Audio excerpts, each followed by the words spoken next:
오늘 같이 나눌 말씀은 디모데후서 2장 20절입니다. 20절, 21절 함께 보도록 하겠습니다. 큰 집에는 금 그릇과 은 그릇뿐 아니라 나무 그릇과 질 그릇도 있어 귀하게 쓰는 것도 있고 천하게 쓰는 것도 있나니 그러므로 누구든지 이런 것에서 자기를 깨끗하게 하면 귀히 쓰는 그릇이 되어 거룩하고 주인의 쓰심에 합당하며 모든 선한 일에 준비함이 되리라. 네. 성경에 이런 이야기가 있습니다. 어떤 큰 집이 있다라고 얘기합니다. 그리고 큰 집에는 여러 가지 그릇이 있습니다. 금으로 만든 그릇, 은으로 만든 그릇, 동으로 만든 그릇도 있고 또 흙으로 만든 질 그릇도 있다라고 이야기합니다. 왜 하필이면 그냥 집에 있는 것이 아니고 큰 집에 있는이라고 이야기했을까요? 그 성경을 쓴 사람이 말하고자 하는, 전달하고자 하는 의미가 있다라고 분명히 생각합니다. 그냥 집이 아니라 큰 집이라는 것은 의미가 있다라고 생각해집니다. 큰 그릇도 있지만 또 작은 그릇도 있습니다. 각자의 용도에 맞게 어떤 담는 내용물에 맞게 그릇의 크기가 정해진다는 것입니다. 큰 집과 큰 집 안에 있는 것들이 우리를 크게 만들어주지는 않는 것 같습니다. 부모님이 훌륭하다고 해서 자녀가 훌륭해지는 것은 아닙니다. 우리 목사님이 훌륭하다고 해서 준열이가 그냥 훌륭해지는 것은 아니라는 것입니다.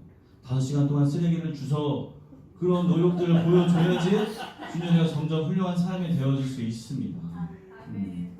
이 이야기는 뭐냐면 어떤 외부적인 요건이 어떤 우리와 상관없는 요인이 우리를 큰 사람으로 만들어주지는 않는다는 것입니다. 삼성에서 일하고 연봉을 많이 받는다고 해서 그 사람이 훌륭한 사람은 아닙니다. 또 타워 팰리스와 같이 고가의 큰 집에서 산다고 해서 그 사람이 훌륭한 것은 아닙니다. 또 서울대학교, 연세대, 고려대 같은 큰 유명한 대학에 다닌다고 해서 그 사람이 훌륭한 사람은 아닙니다.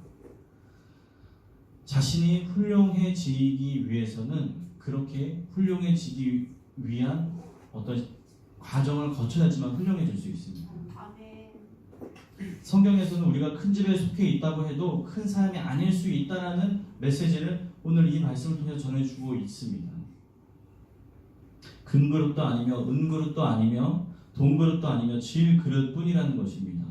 그냥 질 그릇뿐인데 큰 집에 있다고 해서 우리 자신도 큰 사람이 아니고 또 비싸고 고가의 그릇이라고 해서 그것이 귀한 그릇이 아니고 오늘 성경에서는 무엇이라고 얘기하냐면 스스로 깨끗함을 입은 그런 상태여야지만 주인에게 사용을 받는다고 합니다.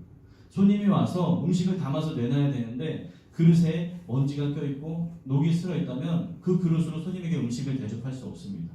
그렇기 때문에 급하기 때문에 질그릇이라도 그 상태가 깨끗하기만 하다면 우리는 손님을 대접하고 주인의 쓰임에 맞게 사용될 수 있다는 것입니다.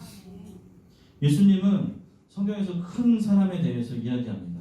마태복음 11장 11절에는 세례 요한에 대해서 이렇게 얘기합니다. 여자가 낳은 자아 중에 세례 요한보다 더 큰 사람이 없다라고 이야기합니다.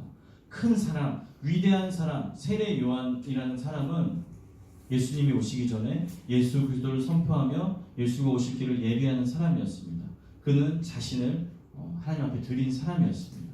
그런 사람이어야지만 깨끗함을 유지한 사람이어야지만 하나님께 쓰임받는 또 예수님께 큰 사람이다라고 칭찬받는 사람이 된다는 것을 기억했으면 좋겠습니다. 또 마태복음 18장에는 또 다른 일을 이야기하고 있습니다. 제자들이 예수님께 물었습니다. 천국에 가면 그 중에서 가장 큰 사람은 누구입니까? 라고 물어봅니다. 그때 예수님이 뭐라고 대답했는지 아십니까? 너희는 돌이켜 회개해야 한다 라고 이야기합니다. 누가 큰 사람이냐고 물었는데 예수께서 대답하신 대답은 너희는 지금 돌이켜서 회개해야 한다라고 이야기합니다.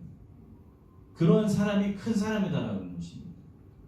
천국에 들어가는 사람 중에 큰 사람이 누구냐면 그냥 어떤 지위적인 큰 것을 얘기하는 게 아니라 자신의 삶 속에서 잘못된 부분, 하나님을 떠나 있는 부분을 돌이켜서 하나님 앞에 회개하는 사람이 진짜 큰 사람이다라고 이야기합니다. 우리는 이 두 가지에 집중해야 합니다. 회개는 그리스도께 우리의 마음을 드리는 것입니다. 그리고 우리는 돌이켜야 합니다.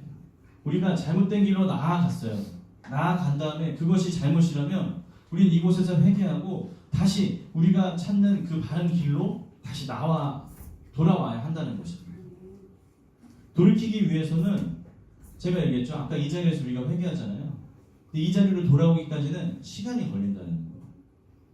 회개했다고 해서 그 사람이 진짜 그리스도인, 참 그리스도인, 큰 사람, 그런 사람이 되는 것이 아니라 회개한 시점으로부터 하나님이 원하시는 그 자리까지 나아오기까지 시간이 필요하다는 것입니다. 그 시간을 어떻게 보낼 것이냐, 무엇을 하고 있을 것이냐, 그것이 우리가 마주해야 할 현실이라는 것이죠. 회개는 했지만, 눈물 흘리면서 기도는 했지만 그 삶이 돌이켜서 다시 하나님이 원하시는 방향으로 나오기까지는 여전히 진행되고 있다는 것을 이야기하고 싶습니다. 여기서 얘기하고 싶은 것은 우리에게 일어나는 변화는 한순간에 일어나지 않습니다. 점진적으로 차근차근 일어난다는 것을 기억했으면 좋겠습니다. 한순간에 내가 어떤 레벨로 치면 높은 경지의 신앙에 이르겠다는 생각은 잘못된 생각입니다. 지금 우리가 하나님 앞에 집중하는 것 하나를 하지 못하면 우리는 앞으로 나아갈 수 없습니다. 그렇기 때문에 우리가 집중해야 할 것은 우리의 마음과 우리의 영혼을 깨끗하게 하며 주님께 매달려 있기를, 주님께 붙잡혀 있기를 그렇게 날마다 끊임없이 점검하는 삶이 필요한 것입니다. 위대함은 뭐뭐가 아니다라는 것을 몇 가지 얘기하려고 합니다. 첫 번째, 위대함은 아까 얘기한 것처럼 유전되지 않습니다. 믿음의 부모가 있고 믿음의 가정이 있고 믿음의 교회가 있다고 해서 그 후대의 믿음이 유전되는 것은 아닙니다. 그 위대함이 유전되는 것은 아니라는 것입니다. 대한항공 가문에 태어났어도 그렇게 좋고 정말 돈과 재력과 명예와 모든 것이 다 있는 가문에 태어났어도 그렇게 훌륭하지 못한 삶으로 사는 사람들이 있습니다. 반대로 천하게 태어나서 오프라 윈프리처럼 그렇게 미혼모 가정에서 태어나서 그렇게 안 좋은 환경 속에 있었어도 세상에서 영향을 줄 수 있는, 좋은 영향을 끼칠 수 있는 사람으로 자라날 수 있다는 것도 우리가 확인해서 알고 있습니다. 두 번째, 위대함은 소득이 아닙니다. 많은 사람들이 부자가 되면, 돈을 많이 벌면 자신이 조금 위대해지지 않을까라는 착각을 하고 삽니다. 하지만 부자들의 모습을 보면 위대하지 않은 부자들이 더 많은 것 같습니다. 돈은 많은데 사람이 위대해 보이지 않는. 그런가 하면 위대한 사람은 가난해야지만 위대하다라는 착각도 하고 있는 것 같습니다. 우리가 추구해야 할 것은 깨끗한 부자, 하나님께서 기뻐하시는 부자가 되면 좋을 것 같습니다. 그래서 세상을 향해서 좋은 곳을, 좋은 문화를, 좋은 환경을 만들 수 있는 그런 부자들이 되었으면 좋겠습니다. 우리의 위대함은 소득에 많고 적음에 있지 않다는 것을 기억했으면 좋겠습니다. 세 번째, 위대함은 재능이 아닙니다. 어떤 사람들은 하는 일은 훌륭한데 그의 인간됨이 훌륭하지 않은 사람들이 있습니다. 요즘 연일 TV 뉴스를 달구고 있는 정준영, 승리 같은 경우를 보면 알 수 있죠. 그들이 갖고 있는 재능은 너무나 좋습니다. 너무나 좋지만 그들의 인성과 그들의 사람됨은 그렇게 훌륭하지 않았던 것 같아요.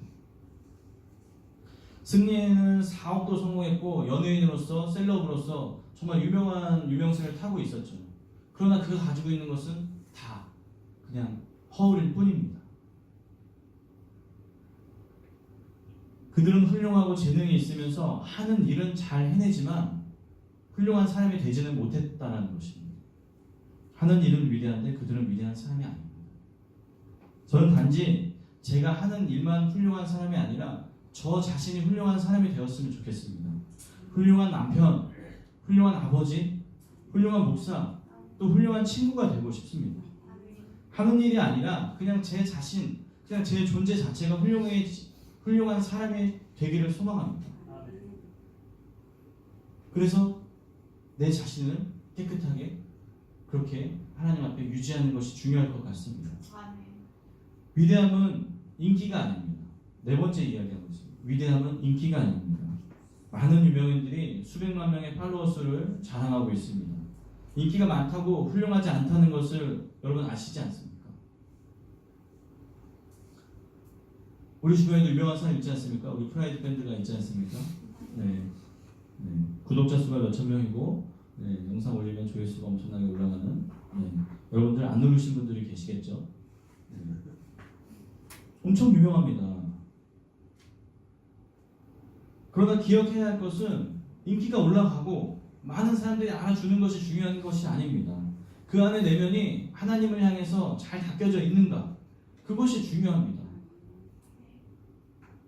우리 교회가 유튜브도 하고 교회 홍보 자료도 만들어서 이렇게 뿌리고 있고 또 많은 사람들에게 알리기 위해서 많이 노력하고 있지만 우리 교회가 유명해진다 한들 우리가 깨끗하지 못하고 우리가 준비되어 있지 못하면 그것은 아무 의미가 없습니다. 오히려 독이 될 것입니다. 우리가 위대해지면 그냥 우리 교회는 위대해질 것입니다. 우리가 큰 사람이 되면 우리 교회는 하나님 보시기에 큰 교회가 될 것입니다. 훌륭함은 사람들이 자연스럽게 우리 안에서 발견하게 되는 것입니다. 우리가 유명해지려고 발버둥치고 노력하고 그런 것 때문이 아니라 그냥 우리의 모습과 우리의 삶과 우리의 태도를 보고 사람들이 그냥 훌륭하다, 크다, 위대하다라고 평가해 줄 수 있는 것입니다. 그것이 또 중요한 것이 아니라 결국은 하나님께서 마지막에 인정해 주는 것이 중요합니다. 저는 목사 안수를 받을 때 의미를 두지 않았어요. 개척했는데 왜 목사님들이 계속 너는 왜 진급 시험을 안 보냐? 왜 목사 안수를 받기 위해서 노력하지 않냐? 라고 얘기를 했어요. 그때 드는 제 생각은 제가 지금 목사 안수를 받는다고 해도 저란 사람은 변하지 않고 그냥 의미가 없습니다.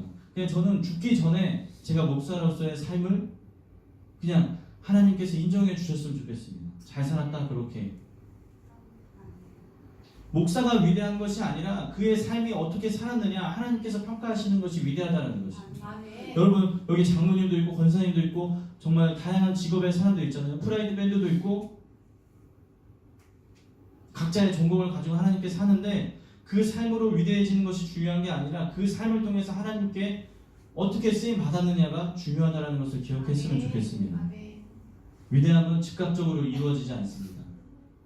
수많은 고통의 시간을 보내야지만 어떤 한 분야에 있어서 큰 리더가 될 수 있다는 것입니다. 다시 말하면 위대해지기 위해서는 분명히 시간을 투자해야 합니다. 좋은 크리스찬, 위대한 크리스찬이 되기 위해서는 투자하지 않고서는 날마다 그냥 예배 드리는 것만으로 날마다 그냥 평범하게 신앙생활 하는 것만으로는 되지 않는다는 것을 기억했으면 좋겠습니다. 무언가를 지불하시길 바랍니다. 시간이 됐든 물질이 됐든 어떤 육체적인 노동력이 됐든 여러분들은 그것을 소비하시고 지출하시길 바랍니다. 그리고 나서 얻는 위대함을 소유하시길 바랍니다. 교도소에 들어가서 어떤 조폭대장, 유명한 조폭대장이 하나님을 만났다고 나는 변화됐다고 그렇게 선포하면서 교도소에서 출소해서 많은 교회를 찾아다니면서 전도하는 것을 봤습니다. 그러나 얼마 지나서 않아서 결국 또 감옥에 가게 됐습니다. 사기죄로 피소가 됐고 고소가 됐고 그는 다시 감옥에 들어가게 됐습니다. 그의 위대함은 증명되지 못했습니다. 위대함은 한순간 잠깐이었던 것 같습니다. 어느 날 교회 한번 갔다고 위대해지는 일은 절대 없다는 것입니다. 내가 교회 가면 그냥 가서 앉아있기만 하면 어떻게든 내가 하나님을 만나겠지라는 생각은 큰 착각입니다. 어느 날 예배 드렸다고 우리가 위대해지는 것은 아니라는 것을 기억했으면 좋겠습니다. 어떤 문제가 우리에게 찾아왔을 때 그 문제를 놓고 기도했다고 해서 그 문제가 해결되어지는 것은 아닙니다. 우리가 분명히 지불해야 할 대가가 있다는 것을 기억했으면 좋겠습니다. 회개는 즉시 할 수 있지만 돌이키는 것에서는 시간이 필요합니다. 그 과정이 신앙생활이고 교회에 나와서 관계 맺는 것이고 교회에 나와서 예배하면서 또 봉사하면서 서로 관계 속에서 성장하는 것입니다. 제가 기타를 연주할 때요. 제가 하는 건 연주도 아니죠. 기타를 플레이할 때 기타를 가지고 뭔가를 할 때, 네, 뭔가를 할 때 여러분들이 놀라시겠지만 제가 기타 경력이 20년입니다. 20년 이상 됐습니다. 근데 문제가 뭔지 아세요? 그놈의 F 코드라는 게 있는데 이게 보시면 이렇게 잡아야 되는데 이게 소리가 잘 안 나요. 이상한 소리가 나요. 지금 달라네? 이거 이렇게 해야 되는데 이게 소리가 안 나요. 손이 아파. 네, 손이 아파요. 네. 어떻게 됩니까? 손이 아프니까 F 코드가 나오는 곡은 안 칩니다. 음악을 치다가 갑자기 중간에 F 코드가 나오면 이건 내가 칠 수 없는 곡이야. 내가 치면 안 되는 곡이야. 내 손을 아프게 하는 곡이야. 은혜롭지 않은 곡이야. 넘어갑니다. 그러면 뭐냐 C, G, D 세 개만 있는 곡만 연주하게 되는 거죠. 여기서 얘기하고 싶은 것은 무엇이냐면 시간을 투자해야 돼요. 그리고 고통을 참아야 돼요. 교회 나오는 게 쉽습니까? 교회 안 나오는 게 쉽죠. 집에서 자는 게 쉽죠. 교회 나오는 게 얼마나 어려운지 우리 소연이가 잘 알 것 같아요. 그치? 소연이. 그러나 그 어려움을 이기고 소연이가 나왔잖아요. 축복하고 사랑합니다. 제가 기타를 아파서 안 쳤던 시간만큼 시간 낭비한 거예요. 여러분 아파서 멈춰있던 시간만큼 여러분 천천히 가는 거예요. 결국 가야 할 길입니다. 아파도 참고 괴로워도 참고 여러분의 대가를 지불하시기 바랍니다. 오늘 여러분과 나누고 싶은 것이 이것입니다. 우리는 우리의 최대치의 역량을 발휘해야 합니다. 하나님은 그릇의 재질에 가치를 두지 않으셨다는 것을 기억했으면 좋겠습니다. 내가 가지고 있는 가치에 대해서 하나님은 다만 너희가 준비가 됐냐 되지 않았냐를 물으신다는 것입니다. 한번 깨끗해졌다고 그릇을 씻었다고 그릇이 깨끗하게 유지되는 것이 아닙니다. 그래서 우리는 늘 깨어있고 늘 깨끗함을 유지하기 위해서 우리는 노력하고 그렇게 아파해야 하는 것입니다. 우리를 정결케 하는 일에 우리의 온 마음과 정성을 쏟아야 한다는 것이 우리 모두의 숙제라는 것을 기억했으면 좋겠습니다. 지금 우리 모습은 베스트가 아닙니다. 최고가 아닙니다. 지금 최선이 아니라는 것입니다. 진짜 크리스찬으로서 하나님이 사용하는 도구가 되기 위해서 이전보다 지금보다 더 하나님 앞에 헌신했으면 좋겠습니다. 지금 이 모습은 베스트가 아닙니다. 우리의 베스트를 기대하면서 최고의 모습을 기대하면서 최고로 큰, 최고로 위대한 모습을 기대하면서 우리는 그런 크리스찬이 되기 위해서 같이 함께 손잡고 나아갔으면 좋겠습니다. 우리가 가진 어떤 것을 의지해서 위대한 것이 아니라는 것을 기억했으면 좋겠고요. 지금 노력이 부족하지만 부족한 것에 머무르지 않고 더 노력했으면 좋겠습니다. 날마다 자신을 쳐서 하나님께 드리는 크리스찬들이 되기를 원합니다. 그래서 하나님께서 사용하시는 위대한 도구, 그 위대한 그릇이 되었으면 좋겠습니다. 선한 일에 사용되기를 소망합니다.